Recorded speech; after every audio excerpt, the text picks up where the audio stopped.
Slow sales at art fairs, it can be really frustrating, but you shouldn't let it get you down. I know this firsthand because I'm a full-time artist. I've been selling my work at art fairs all around the Midwest for a little over 10 years now, and I've experienced a lot of ups and downs along the way. But I want to share with you some of the things I've learned today so that way you'll be able to keep your motivation up and also make more sales at events where your sales are slow. First thing you want to do is figure out whether it's something you're doing at the show that's stopping people from coming into your booth, or whether the event is just slow in general.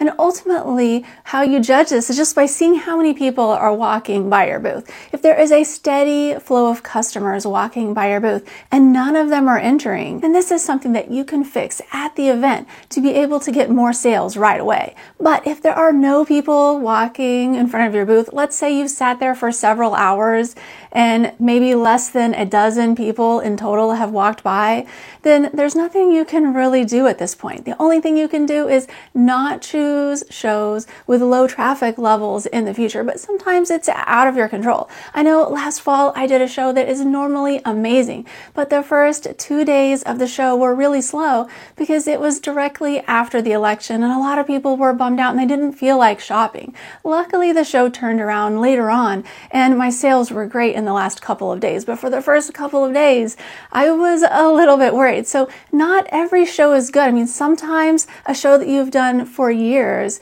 could continue to be good for years, and then every once in a while you can have an off show just by something else that's going on in the economy or in the news or in the local area that could potentially distract people from wanting to come to shop. That said, if you are consistently picking shows with low traffic levels, then this is something that you really should focus on in the future of your business. Pick shows where there are a lot of people in attendance because this will help you make more money most likely, because the more people that are there to potentially shop in your booth for your artwork, the more chances you have to sell something.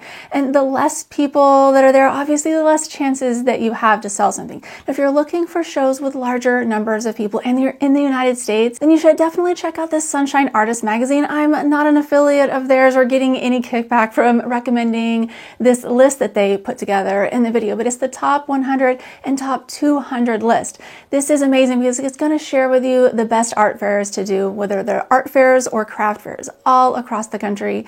I've posted a link in the description if you want to get that list. Now, if the problem you're encountering is that there are a lot of people walking by your booth and they're not coming in, the first thing you want to do is try to figure out what artworks they're seeing at the front of your booth and change them with something else, because sometimes people are interested. For example, in my artwork, I have a lot of animal paintings. Sometimes people really like my cow paintings, and at some shows they really like my cat paintings or maybe a particular dog painting. And so if people aren't entering my booth at the rate that I think they should be to be able to make the sales that I want at the show, I go ahead and just swap out the pieces that are on the front of my booth or are at the very front to where people can see them. And I also think about my signage. If I don't have a price sign out there sharing my lowest priced item, I make sure that I put something out there. Likewise, if I do have a really big price sign and it's not pulling people in, I take off the price sign and add another piece of artwork out there instead of the sign. Another thing that you can try is moving a print rack where you have lower priced items that maybe is in the middle or the back of your booth toward the front of your booth. You want to be able to have your cheapest items at the very front of your booth typically. And if you don't have it arranged that way, then try to make those changes during the show. Oftentimes I see artists who have a lot of really beautiful items, but they're hidden back in their booth. And so you want to have your most enticing sales items, whether they're the coolest thing that you make or the most affordable thing that you make. Hopefully both of these things, if you can find where that meets, that is an ideal product to sell. Another thing you can do if this show is really slow, if you've made some coupons, you can actually stand out in front of your booth and hand out coupons and invite people to come into your booth. I know this is a little bit of extra work, but if there are a lot of customers out there and they're not coming into your booth, you have to go get them. You have to have the motivation and the drive to do so. And if you're just sitting in the back of your booth hoping for them to come in, if you don't have a product that is grabbing their attention, you have to grab their attention. Next thing I want to talk about is motivation specifically, because if you have a run of bad show after bad show after bad show, eventually you're going to get really down on art fairs. And in my opinion, you shouldn't let it get you down. You should keep going, but you have to really evaluate what you're doing, right? Because if you're having a whole bunch of bad shows, either you're picking bad shows or your products aren't good enough to sell, because that is a reality that you have to consider. Or maybe you're not a good salesperson, because some artists just really aren't good at selling. Another thing to consider are your prices, because if your prices are too high or too low, depending on the shows you're selling at, it could cause people not to want to buy or not to be able to afford the items in your booth. And so all of these factors need to be considered when you're trying to figure out the thing that's not working in your art fair plan. And ultimately, don't get too down on yourself. Just be very objective about it, because if you can figure out what you're doing wrong, you can fix it, and then you can have a really successful business. I wouldn't let anything stop you. Just try to figure out how you can tweak things to make better sales the next time, or pick a better show that's more well suited to your target audience, so that way you can sell your work. One of the things that I like to do at a slow show when I'm kind of losing motivation and I'm feeling just overall bummed out because I'm not making the sales that I want to, I like to think about the idea that every person who is walking in my booth, this is their first time in the booth. This is maybe their first time ever experiencing my artwork. And I want them to experience the joy and happiness that my work brings. And that's the whole point of why I make my work. I want to spread happiness and joy. I also need to make a living, obviously, so that's a component to it as well. But ultimately, why I do this, why I paint all these animals, is to spread joy. And so whenever I'm feeling bummed out in my booth, I try to spread joy with my demeanor and the way I talk to people every time they come in. And I remember that this is their first time in the booth. Now, this might not be the first time I've talked to someone at this show about my work. I might be actually saying the same thing over and over again. Hi, how's it going?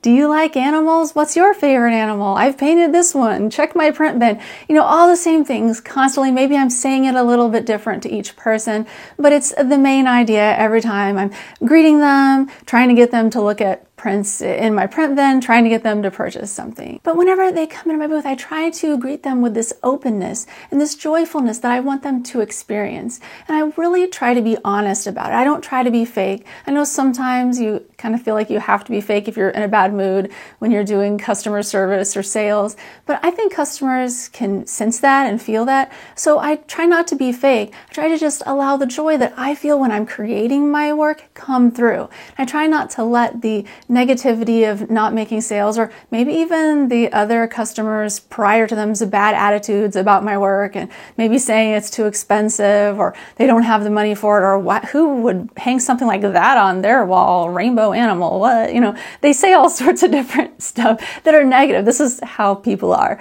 But not everybody does that. Every once in a while someone will, but most people are really nice at these types of events, and it can be a great experience just to show your work and feed off of the positive energy that is surrounding you from most of the customers who are coming in.